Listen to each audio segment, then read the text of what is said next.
What's up, ladies? This is Alex from Mindful Attraction 2.0. In today's video, we're going to be talking about excellence and the strive for mastery and why you have to do that in life, all right? This is the thing. Yesterday I was playing basketball and I was getting my ass whooped, all right? I was getting crossed over, I couldn't score. I was just missing very simple shots. And I wasn't enjoying the game, to be quite honest with you. I left and I felt very deflated, you know, because I got my ass whooped by people who I know I could beat. Anyways, that's not the point. So, something that I noticed is that I have a lot of time in my hand in terms of, you know, like being able to do things. We all have a lot of time in our hands, but the issue is that we do a lot of things, but we suck at a lot of things. In life, for the most part, we suck at almost everything that we do. Not because we can't, but because we're not obsessed with the concept of excellence. We're not obsessed with the concept of mastery. If you, for example, do you notice that there are some people who are good at everything they do? Like, they're just good at everything they do. Like Joe Rogan. Joe Rogan is one of my favorite people to watch. But Joe Rogan, he does jiu-jitsu, he does Muay Thai, I mean MMA, he does podcasting, he does archery, and he does hunting. But he's good at everything that he does. Why? Not because he's special, but because he practices. If he does something, he does it every day. If he does something, he does it in a deliberate way. If he does something, he doesn't just do archery, but he focuses on the fundamentals of archery. He focuses on having the right grip. He focuses on having the right stability. When he does jiu-jitsu, he focuses on the skill sets. He does drills. He doesn't just do the jiu-jitsu, but he does the drills. Why? Because he wants to be good at it. When he does hunting, he goes with the best hunters in the world, and he just tries to do the fundamentals. You see, for example, like basketball players, the best basketball players are not special. The best basketball players, yes, they're tall as fuck, but they practice the fundamentals. They practice shooting with one hand. They practice the dribbling drills. They practice things that people don't like to do. And the reason why they do that is because they are obsessed with mastery. So this is, for example, me. I do yoga, I do basketball, I play, I do pickup, I do videos, I read, and I make information videos, right? Half of those things I don't do 100%, right? I play basketball, I don't practice. I do yoga, I don't go on YouTube and focus on having the right pose and doing it the right way. Focusing on learning the fundamental poses and just mastering them rather than doing it just for doing. When I play basketball, I don't go to the gym and practice and do it in a very slow and deliberate way. I don't practice and find out what skill set I should use for my frame and practice the skill sets in a very slow, fundamental, deliberate way. But rather, I just go and play basketball. You see, when I write, I don't write in a deliberate way. I don't look at my weaknesses and focus on it while I write. You see, when I do pickup, I actually do focus on the fundamentals. I actually do focus on the things that most people don't focus on. And guess what? I'm better than 99% of the guys at it who practice it. Why? Not because I'm special, but because I was obsessed with the mastery. And so I remember when I began playing basketball, is I got a taste of what it is to get on the path of mastery, which is finding out the fundamentals, doing the fundamentals consistently every single day, and forgetting about the outcome. When I began doing that with pickup, I said to myself, all right, let me apply it to basketball. I did it with basketball, and I became fucking good at basketball.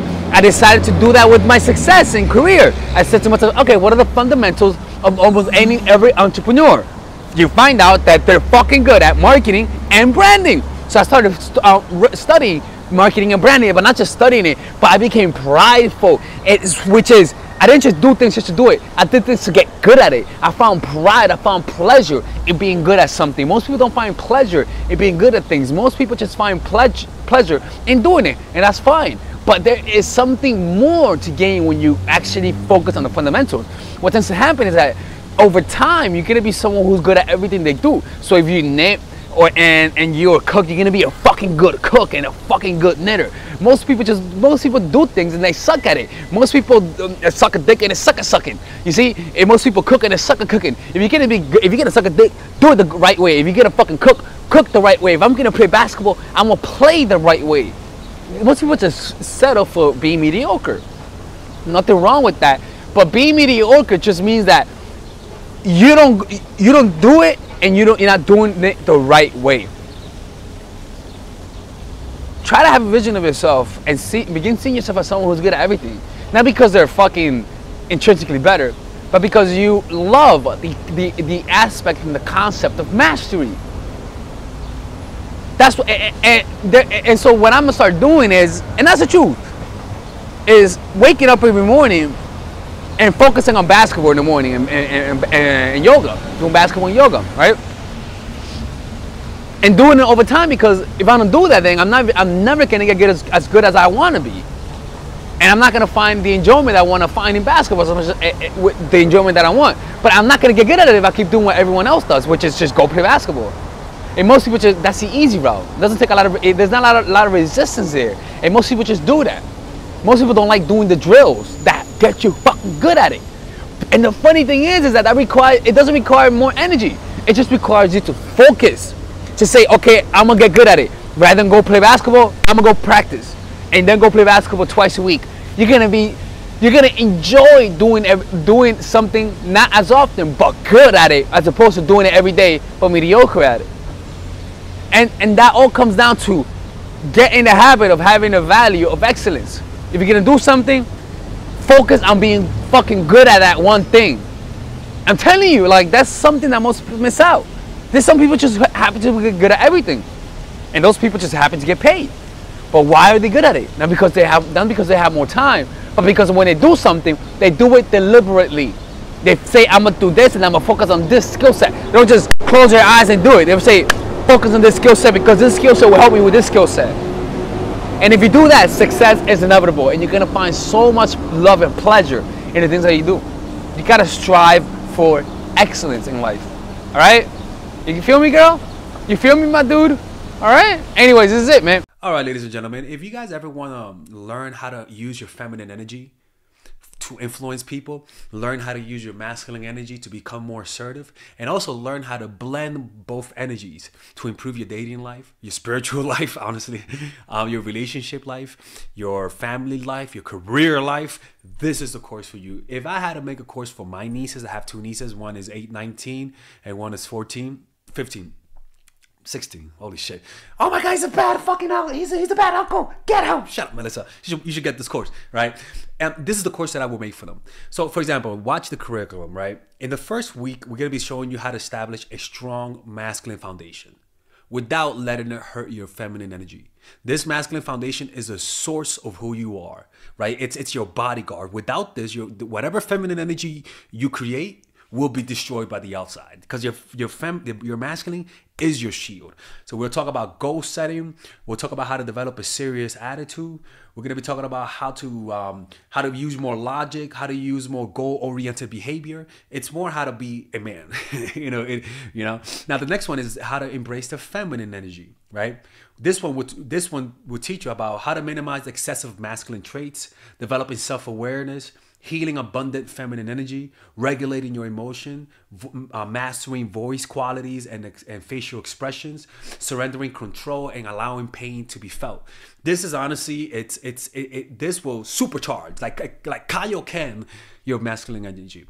After that, we have femininity in the workplace, and how to be feminine in the workplace without letting people take advantage of you, and the nuances of how women of power should behave versus women who are subordinates in the workplace, and even the dress code. This is based on psychology, people. It's kind of insane. I'm actually excited about this one.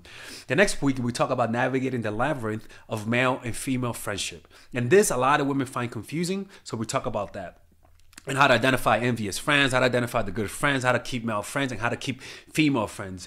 Week 5, we talk about how to release the burden of the past and stop and destroy mental projections. This is actually really powerful. And then week 6, we talk about how to increase your observational power so that you can read people better.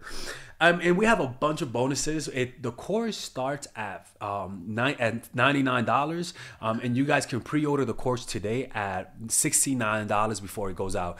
If you're watching this, most likely I'm in the meditation retreat, so most likely I will be praying for all of you guys. And just click on the description down below of the video, right there, you'll see it, and you could pre-order that course. It's gonna be out by the end of next month or the beginning of February of March. One of the two, people, because I have a 10-day retreat to do, and I want to finish the course after the retreat, because I think the ideas are gonna be so much better. All right, man. I'll see you guys later. Pre-order, man. Oh, I'm closing the channel.